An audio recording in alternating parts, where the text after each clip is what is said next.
Assalamualaikum warahmatullahi wabarakatuh. Saya Rafika Juniarti, peserta Latsar CPNS tahun 2022, angkatan 38, kelompok 4 dan NDH 34. Di sini saya ingin memaparkan tentang analisis isu efektivitas kinerja individu sesuai dengan tupoksi perawat. Kebetulan saya di sini bekerja sebagai perawat di ruang neonatologi.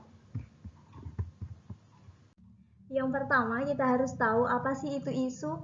Jadi pengertian isu adalah suatu fenomena kejadian yang diartikan sebagai masalah.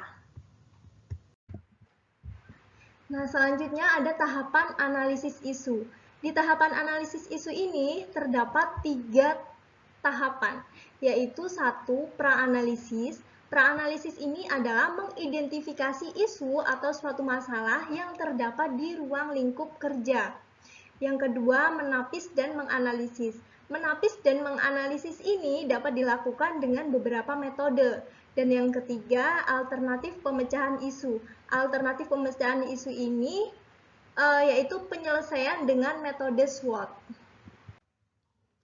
Dalam identifikasi isu, terdapat 4 poin masalah yang terdapat di ruang lingkup kerja saya. Yang pertama adalah kurangnya kepatuhan keluarga pasien dalam melakukan hand hygiene saat berkunjung ke ruang bayi. Yang kedua, kurangnya pengetahuan keluarga pasien tentang pentingnya hand hygiene dan cara melakukan hand hygiene dengan benar. Yang ketiga, belum optimalnya pelaksanaan pemberian edukasi dari petugas kesehatan tentang pentingnya hand hygiene dan cara hand hygiene yang benar. Yang keempat, belum optimalnya pelaksanaan pemberian edukasi dari petugas kesehatan pada saat pasien pulang. Memasuki bagian kedua adalah menapis dan menganalisis. Di sini menganalisis menggunakan metode APKL di mana A-nya adalah aktual, yaitu isu yang benar-benar terjadi dan sedang hangat dibicarakan. Sedangkan P adalah problematika, merupakan masalah kompleks sehingga perlu segera dicarikan solusi. K, khalayak, menyangkut hajat hidup orang banyak, dan L adalah kelayakan, yaitu masuk akal dan realistis serta relevan untuk dimunculkan. Di sini rentang nilainya 1 sampai 5, di mana nilai tertinggi adalah 5 dan nilai terendah adalah 1. Dan akumulasi jumlah itu yang mendapat nilai tertinggi dia menjadi prioritas pertama. Di sini yang menjadi prioritas pertama adalah kurangnya kepatuhan keluarga pasien, ibu bayi dalam melakukan hand hygiene saat berkunjung ke ruang bayi.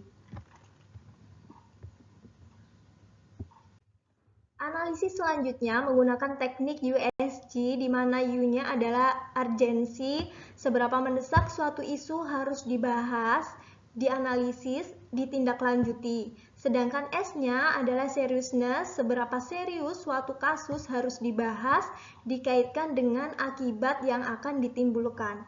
Sedangkan G-nya adalah growth, seberapa besar kemungkinan memburuknya isu tersebut jika tidak segera ditangani.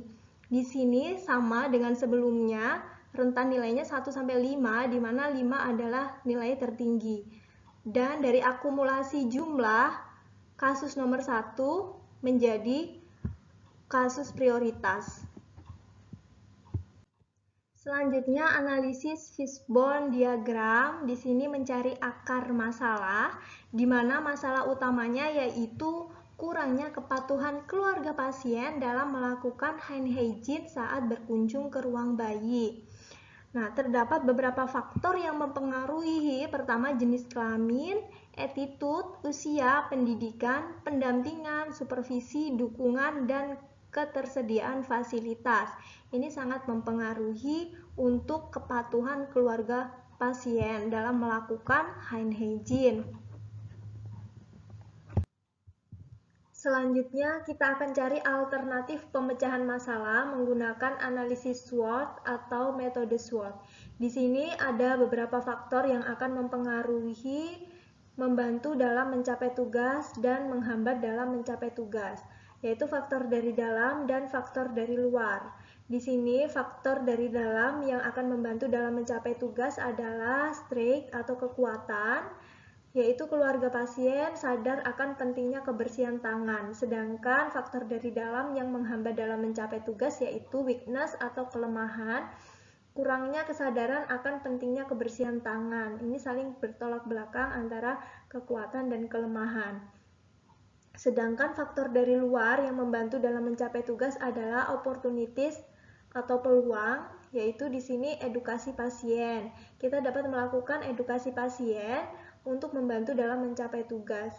Terus yang faktor dari luar yang menghambat dalam mencapai tugas adalah ancaman atau threat, yaitu merasa tangannya sudah bersih sehingga menganggap tidak perlu cuci tangan lagi. Nah, ini yang masuk sebagai ancaman.